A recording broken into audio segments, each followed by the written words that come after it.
Hello everyone, welcome back to my YouTube channel. This is Sima Gold. If this is your first time, please kindly subscribe and hit the notification bell so you get notified whenever I post a new video. So today we are going to be cutting the dress that we saw earlier on. So the measurements that are required are the shoulder, the bust, the waist, the hip and the gown length, and then the shoulder to waist. So the first thing I'm dealing with is a shoulder of 16 inches. 16 inches divided by 2 would give me 8 inches. So I'll mark my 8 inches here. Then I'll come down by 1 inch. After coming down by 1 inch, I would come down from my armhole by 8.5. And then I'll mark my shoulder measurement at this place too, so that I will have a straight line connecting to my um, starting line. After that, I'll talk about inserting the bust measurement. The bust I'm working with is a bust of 40 inches. 40 inches divided by 4 would give me 10. Now for that 10, I'm going to be adding 2 inches. That is making it a total of 12. So from the center front, I would mark my 12 inches. After marking my 12 inches, I would go from my shoulder to my waist, which is 17.5. I'll take note of it there. It's at this point that I'll be adding my waist measurement. So I'm dealing with a waist of 37. So 37 divided by 4 would give me 9.25. 9.25, I'm going to be adding 2 inches. That will give me 11.25. So I'm going to be marking 11.25 here.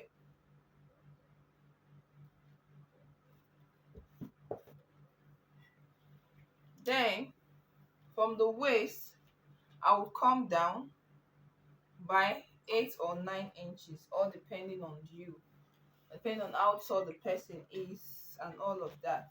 So at this place I came down by 8 inches, I'm going to be inserting my hip circumference there. I'm working with a hip of 44. 44 divided by 4 gives me 11. 11 plus 2 gives me 13. So I'll be inserting 13 here. Now mind you that the two extra 2 inches that we are adding serves as our sewing allowance and our ease. For ease, you don't want the clothes so tight as seen in the picture, so you need to add at least 1 inch so that you don't have it clinging to your body. So in total for this dress, we're going to be having a total of 4 inch extra for ease to make the clothes free a bit. Now we'll come to the down part of this dress. We're not going to come straight, because when we look at the picture, we'll see that it came like a line at this point. So what I will do is, I have a total of 13 inches. I'm going to be adding 5 inches to that 13. You can add 4, you can add 5, depending on how full you want that down to be before we start talking about the gather. So I'm going to be adding 5 to it. That will be giving me a total of 18 inches. So I'll come to the down part of this dress,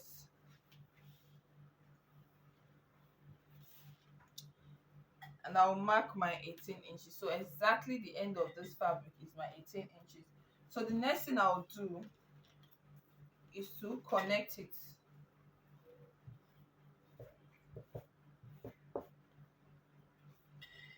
I'll just connect it straight. You can use a straight ruler to do that.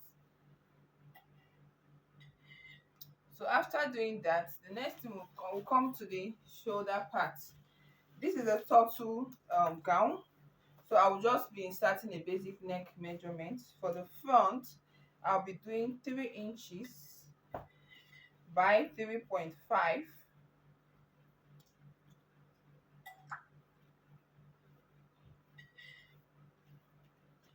And then I'll get the middle of my armhole, which is 4.25. I would go in by half of an inch, connect it straight to the tip of the shoulder, and blend it from the armhole like this, from the chest line like this, and then our armhole is ready. So the next thing I'll proceed to do is to connect this 1 inch as my shoulder slope down to the tip of the neck, and then talk about cutting this. So we'll just cut the neck.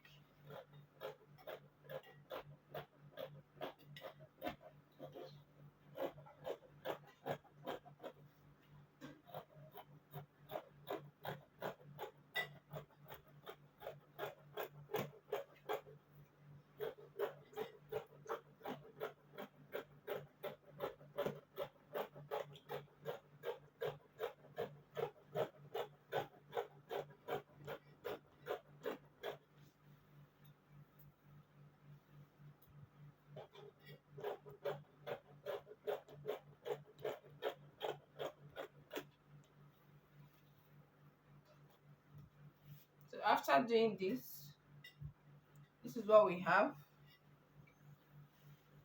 Then I'll go ahead right now to cut the back of this gown. So now for the neck part of the back, I'm only going to come downward by 1.5 inches or 1 inch. So I'm doing 1 inch, and then I'll cut the shoulder slope. Then at this middle part of the armhole, I would come outward from it by 0.25, just like this, because our back is not as deep as the front. So I'll just continue cutting.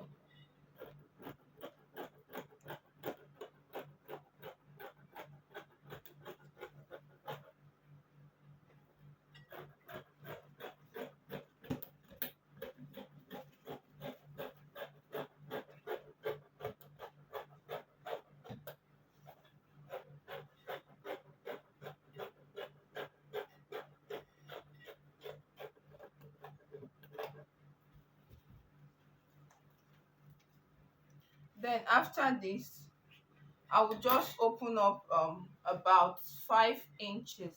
I don't want to use zip, I just want to make a button casing around the back. So I will just mark about 5 inches from this neck downwards, or 5.5, all depending on you.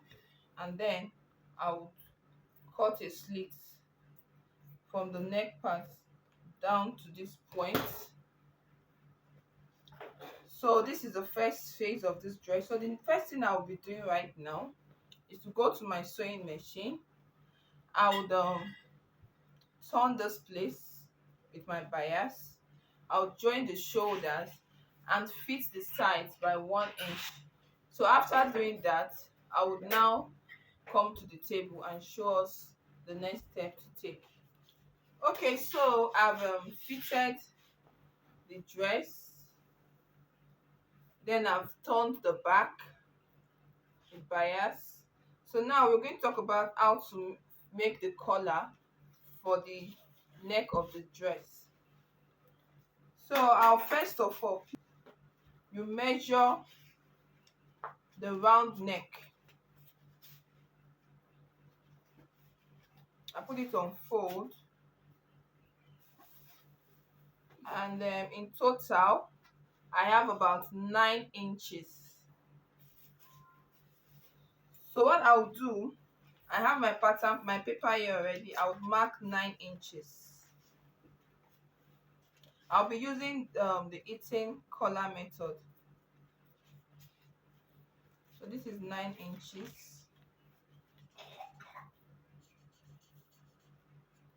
I want my collar to be about say 2 inches high, so 1.5 inches high. So I'll be adding half inch for the joining and sewing allowance to join it to the neck and to turn the collar.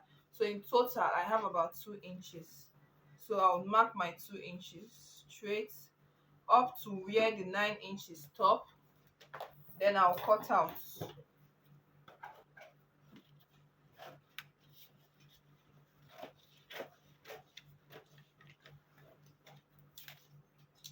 So I've cut out now. I'm going to be dividing this this collar into 5 equal parts. So this is 1.5.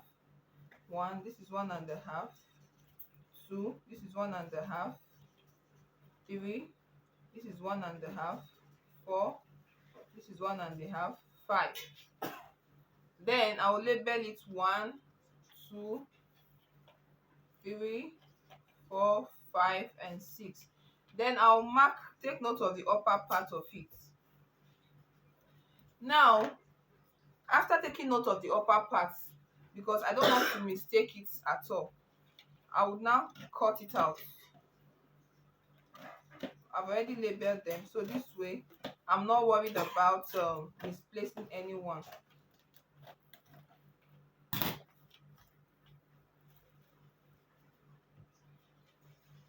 So this is what I have now.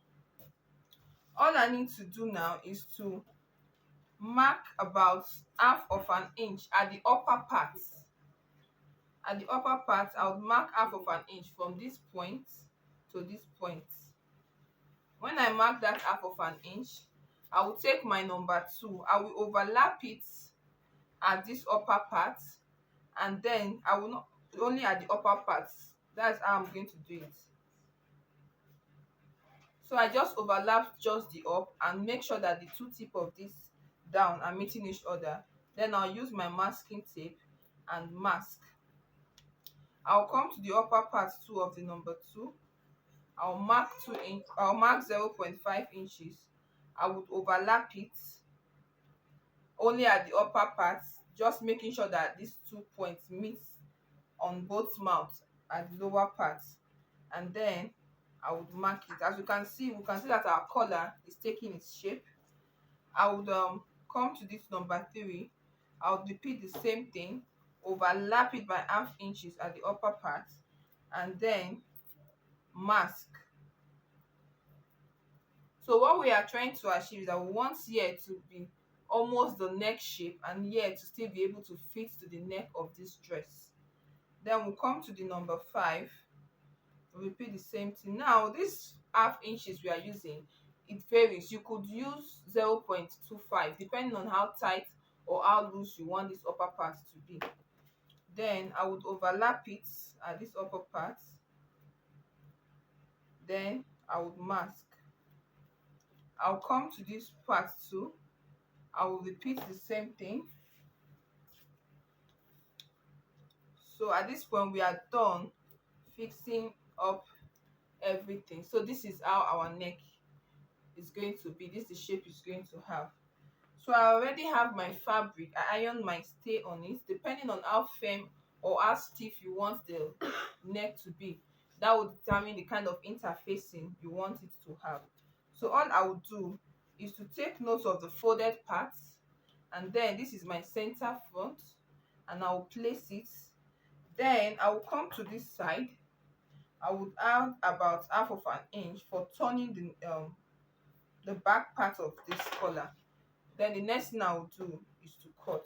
I won't be adding any allowances while cutting, because while cutting the fabric from beginning, the pattern from beginning, I actually added my sewing allowance to the pattern. Now this is it.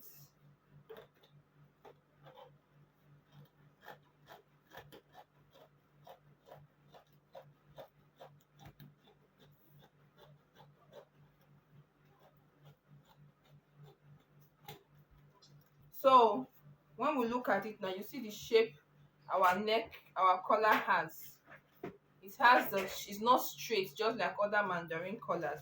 It have a curvy and neck shaped collar. You see, it's looking curvy, and this one, when you put it, is going to follow the shape of your neck and it comes out more beautiful. So what I'm going to do right now is that I'll go to my sewing machine. I'm going to turn here first, iron it flat, turn this side, then I'll put in my elastic or a loop for my button here, turn it, and then turn it out, iron it, and attach it to the neck of my dress. After doing that, we'll come to the table and then we'll talk about the sleeve before we talk about the down part of the dress. So I'm done fixing the collar. So this is how it looks.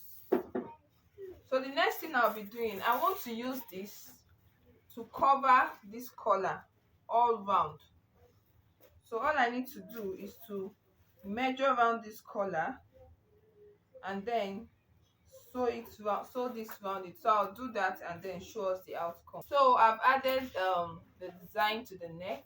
You can just keep tacking, and then this is what we have. So the next thing we are going to do right now is to cut the sleeve. So for the sleeve, I'm going to be measuring around the armhole. The armhole I'm working with is the armhole of 11.5 inches. Then the length of my sleeve is 24. Now my band, I need a band like about 5-6 inches band. So I'm going to be doing 24 minus 6 inches for the band. 24 minus 6 inches would give me 18 inches. So it means that for this sleeve I'll be cutting 18 inches first. So I will cut 19 inches because I need that 1 inch for the joining allowances. Then I'll cut my sleeve.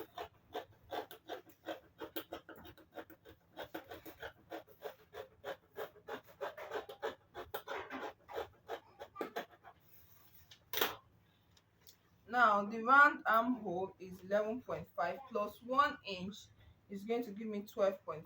So this is where I'll make my 12.5. Then for the lower part, I'll just measure what I have here. Now if I measure the 11.5 here, I'll come here, I'll measure that 11.5, and then I'll cut it straight up to meet this point.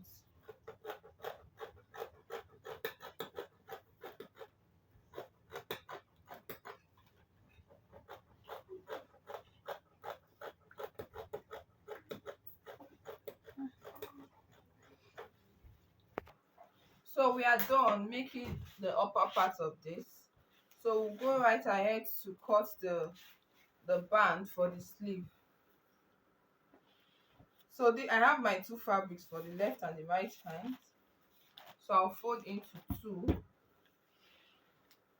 and I'll fold into another two because I need it to serve as the main fabric and also serve as the lining. So what I will do now is this.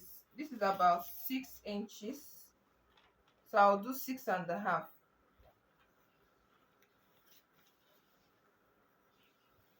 So this is the height I want to work with, and then I'll cut it out. So I've cut out the 6 inches I need already.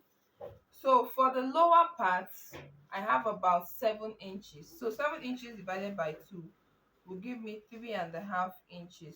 Then I'll add half inches for turning it, so that makes it 4.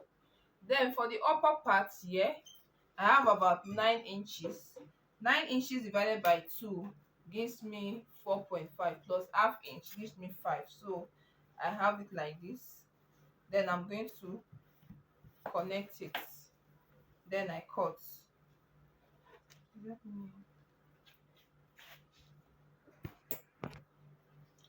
So I'm done cutting it, and this is the shape we have. So this is for the left hand I have 2 pieces, and then this is for the right hand I have another 2 pieces. So what I'll do is I'm going to apply my stay on it. After applying my stay on them, I'm going to go, I'll turn this part, turn this part, I'll turn this part, turn this part, turn this part. But while turning this part, I'm going to be inserting my buttonhole case, my button loop at one side, because I want it to have a button loop whereby I'll fix button by this side, and then put my hook will be by this side. Then I'll join it to this sleeve that I already cut.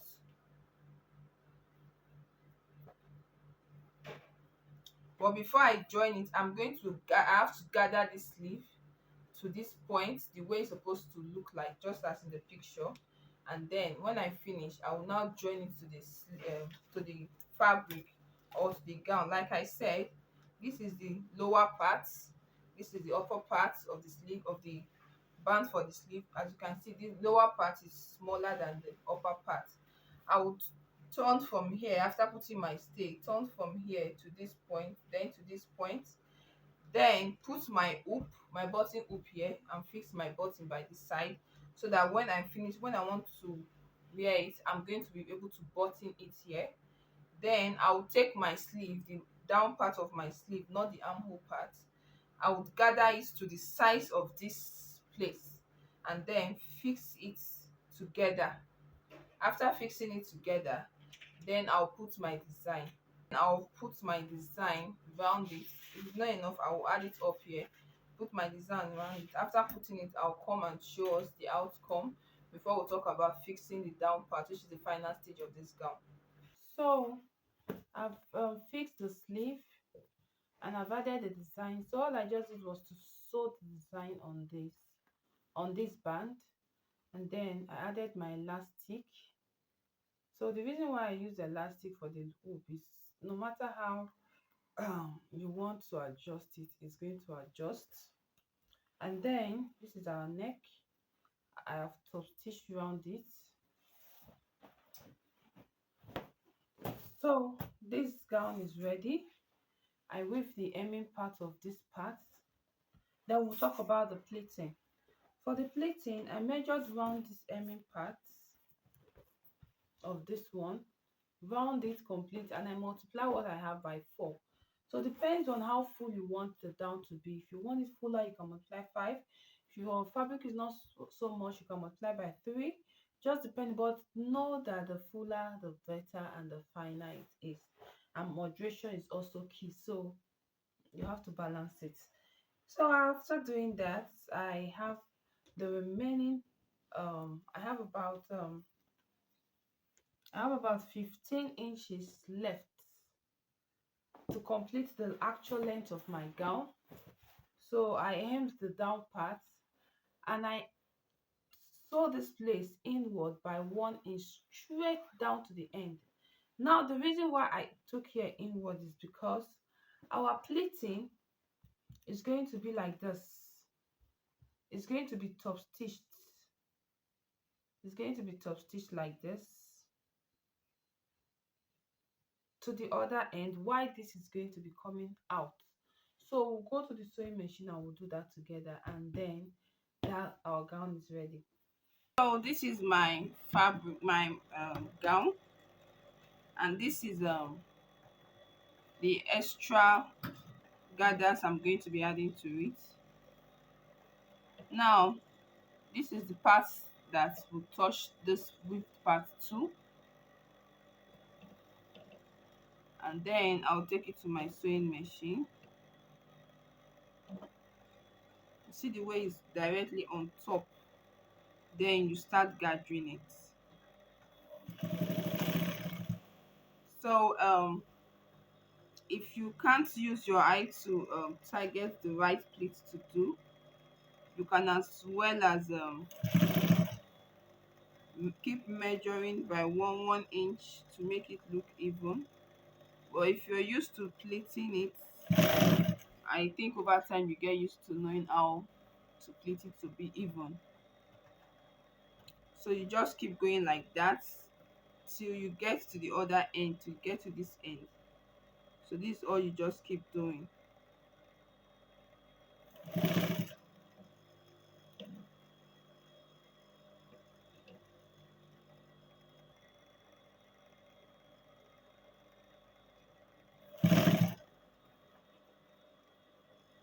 So I'll just continue it like this to the other end and then show us the final outcome.